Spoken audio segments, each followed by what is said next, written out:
October 2021 nang mabuksan ang Yakap Home for Children. Isa siyang temporary shelter para sa mga kabataang biktima ng pag-aabuso, neglect. Pansamantalang tahanan din ito ng mga kabataang sa kasamaang palad ay hindi na kinayang alagaan ng kanilang mga magulang.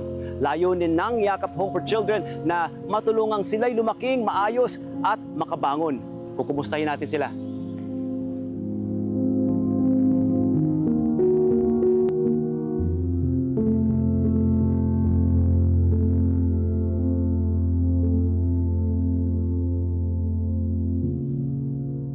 Sabi nga nila, ang pinaka-importanting meal ng araw, agahan. Tamang-tama, makakasalo natin ang mga kabataan ng Yakap Home for Children.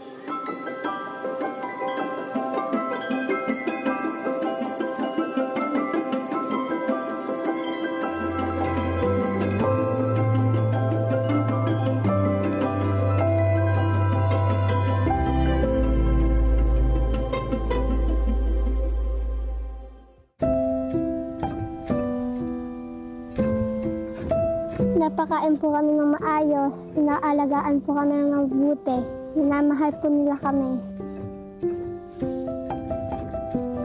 Mahal ko po ang mga kapatid ko po, kasi po sila po yung nagpapasaya sa akin. Importante po na magkakasama kami magkakapatid po, kasi po mahalaga po sila sa akin. Kamusta ng kapatid mo si Ash? Kakasalita na po siya, kakatayo na po siya. Meron po tayong isang client po na may global developmental delay. So, nagkakaroon siya ng occupational therapy and physical therapy weekly. Ang advantage po na magkasama yung magkakapatid sa isang shelter dahil hindi po sila syempre naghihiwalay. Andyan pa din po yung familial ties, yung familial bond nila. Art time! Yay! Dito, balance yung kanilang learning program. May oras para sa academics, may oras din para sa art. So matapos ang ilang minuto, tapos na ang aming art project. Isa sa mga pinakamahalagang pasilidad dito sa loob ng Yakap Home for Children ay ang kanilang clinic. Siyempre, kapag may emergency o mga pagkakataon na kailangan nila ng first aid, ready ang clinic na ito. Ito ang kanilang Yakap Merit Store. Nakakatuwa ito kasi para sa mga kabataan na may pinakamagandang deed na nagawa sa araw na yon, mayroon silang karampatang reward na makukuha sa store na ito.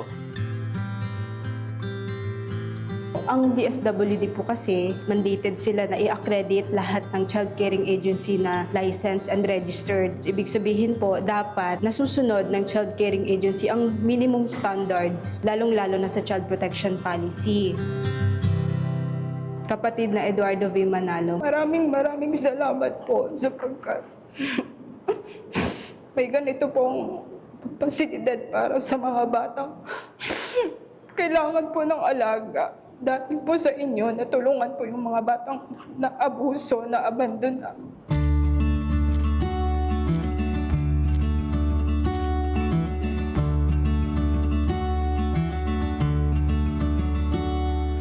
Ngayon po ay masaya na po ako, pati ang mga kapatid ko po. Maraming po salamat kay Eduardo V. Manalo po na iningatan niya po kami, inalagaan niya po kami.